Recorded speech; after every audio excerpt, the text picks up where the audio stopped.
Okay, so we're back in the saddle here, continuing to push alongside this old ballast pit to the north of us here. So here, we're going to come alongside the first of two lakes that the railway grade cuts through. And so this is known as Ess Lake, ESS. I'll put that up on the screen for you.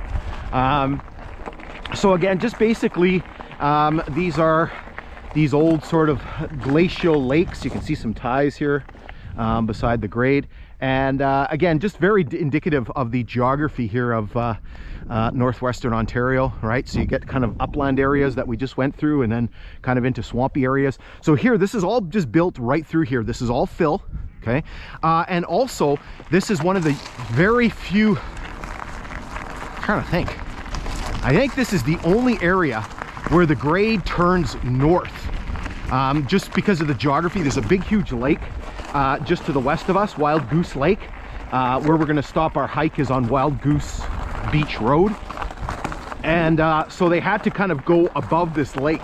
And so the grade has to turn to the north. And again, it's the only place where the grade runs to the north. So we're gonna kind of run sort of northwest, northwest. What's our heading here? 315 degrees. So kind of.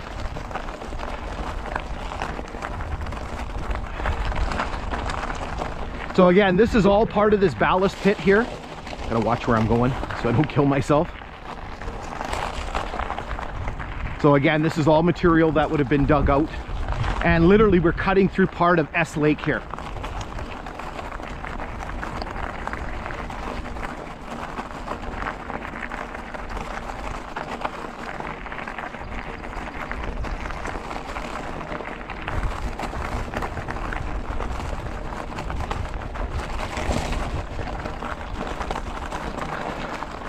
So up here, you can see that we kind of get to a little point, sort of a finger of land that kind of juts out. And right alongside the grade here, you'll actually see they're just starting to green up, but you can actually see raspberry bushes. And so again, we're right at the end of May. We're kind of a little bit late this year. We had a really bad April, and that's why we were kind of late getting started with the hiking. And really like 2 weeks ago. So we were here, we were in Geraldton 2 weeks ago, and literally the snow had just gone away. So these are just greening up now. It's funny because when we were here 2 years ago, I was funny because that year everything was ahead, and it was the middle of July, and I was feeding Luna raspberries. Maybe I'll flash a piece of video there. This ballast pit kind of continues. Again, you can see all of the raspberries. Let's stop and grab a few more here, and let's give some to Luna. Luna.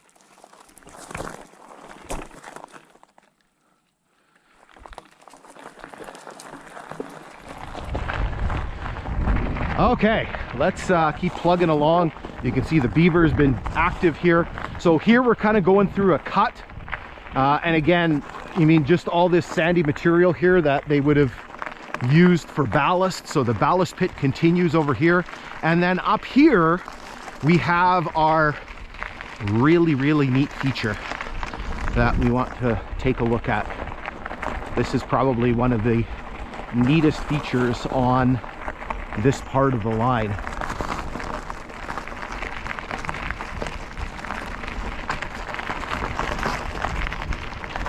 It's all kinds of debris all over the place. You can see lots of ties and spikes and tie plates. Again, you can see all the material that's been sort of dug out from out of here.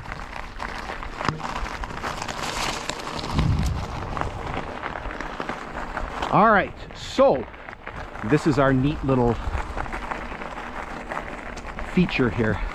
So you'll notice that we have a bunch of stuff on the east side of the grade as we make our way north. So yeah, we're kind of in that northwest direction.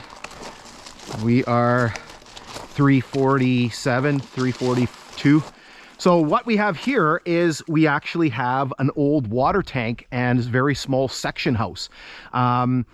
I'm going to talk more about this. We're going to look at this really, really close. But basically, this feature, this water tank, was actually added afterwards. This was put in 1931, and it was used until 1957. Do we actually have a benchmark? Yeah, there's a benchmark on here. Yeah, look at that. Benchmark number 2166. I wonder if there's a marking on the map for that. Okay, so what we'll do before we go and take a look at this, I'm going to show you a piece of CN map here, and you're going to basically, it doesn't show you the water tank, but it's going to show you that section house that's located right there.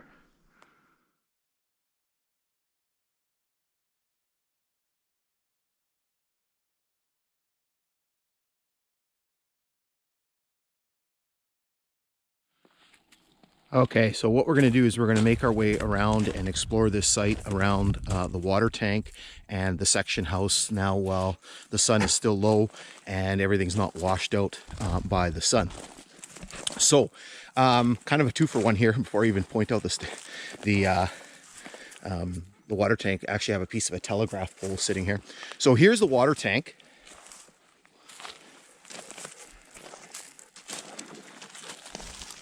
So here you can see the southwest pillar or foot. Here you can see the, I don't know how the spike ended up in there, but there's the dowel or the pin that basically holds the leg in place. Here you can see some of the reinforcing steel. And then over here is the northwest pad or foot. And again, you can see that dowel much better. And so here's the base part of the tank itself. You can see it is quite large. This is quite big. I need to keep Luna away from that hole because it's kind of deep and there's no way I can get her out of there. You can see the intake pipe for the water.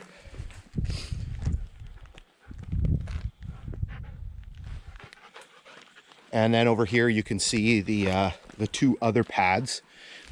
This would be the northeast one, and there you can see the pin or the dowel for the feet.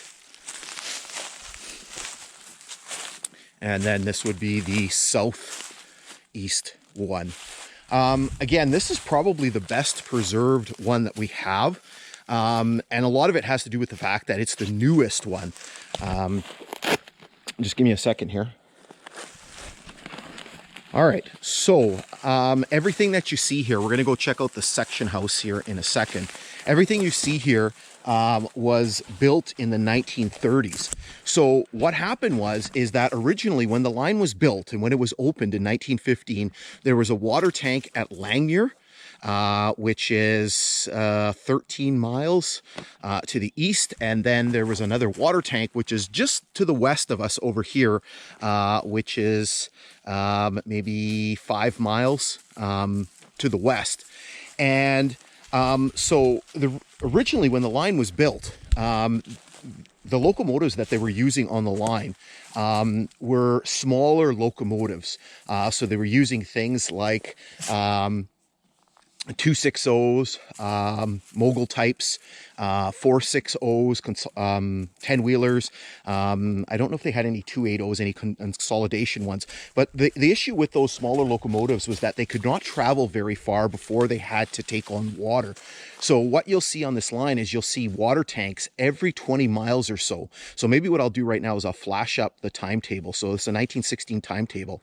And basically you'll see the one at Langmuir and then you'll see the one at Keemle.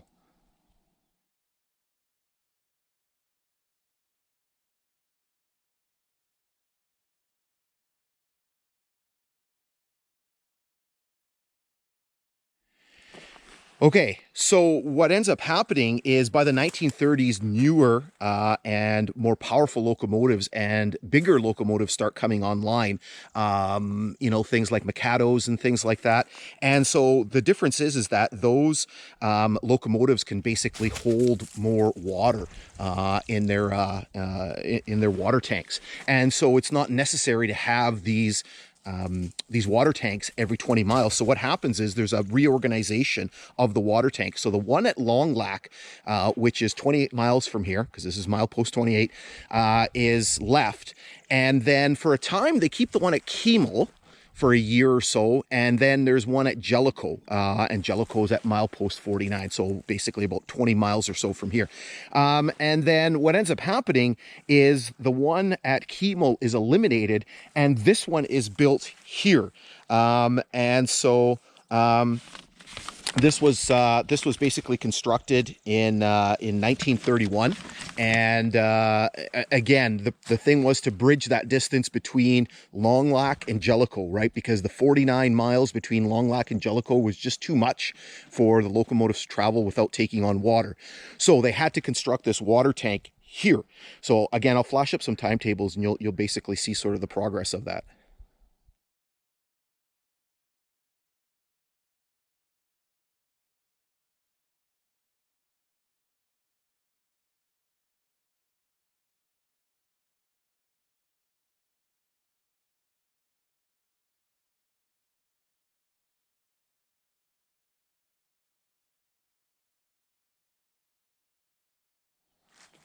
Okay, so now anywhere you have a water tank, you need a section house, because obviously here in Northern Ontario, what's going to happen is the water in the wintertime is going to freeze.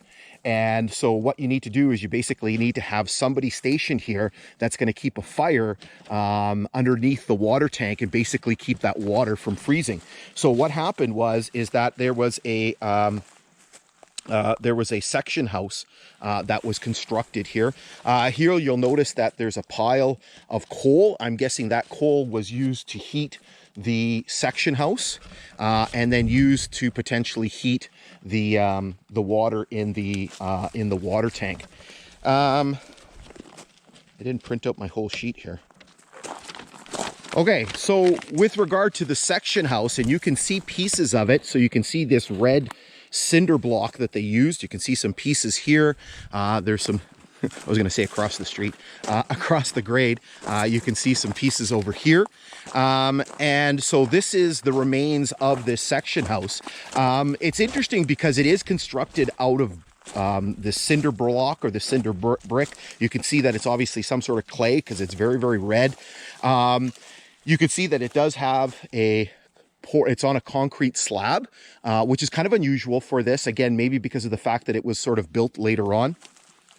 I don't know if I can jump up on this timber here. I want to kill myself here. So basically this structure would have been 10 feet by 14 feet. So probably 14 feet across this way and 10 feet this way. You can basically see pieces of sawn wood here. Over here, I just got to be careful where I put my feet here. You can actually see part of what looks like some sort of outlet right there. You can see all kinds of metal. I'm guessing maybe that was for had some sort of galvanized metal roof.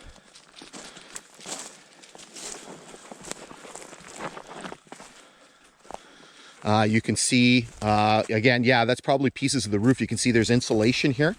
And then you can see the metal attached to what appears to be the corrugated metal for the roof. You can see more cement here with the bricks embedded in it. You can see more metal sort of scattered around here. You can see this is, ow, ooh, ow, there's a thorn bush right under there. You can see there's a piece of a telegraph pole.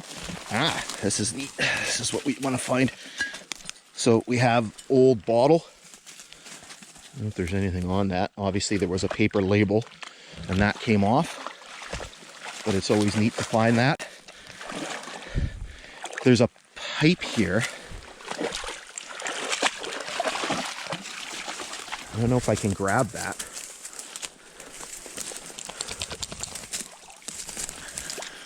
Right there. So I don't know if that was for a pump. and maybe pumping water up into the section house. I don't know.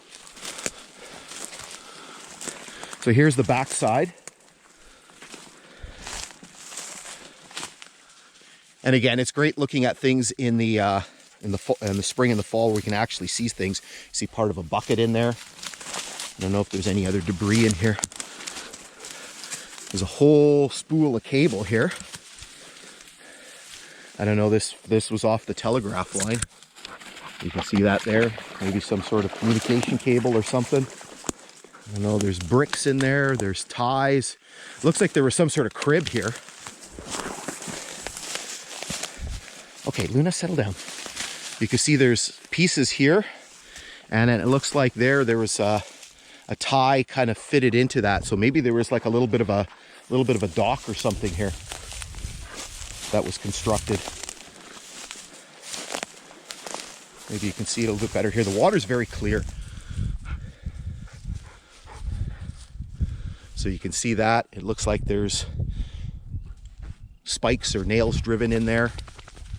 And then it looks like there's pieces that are coming out vertically.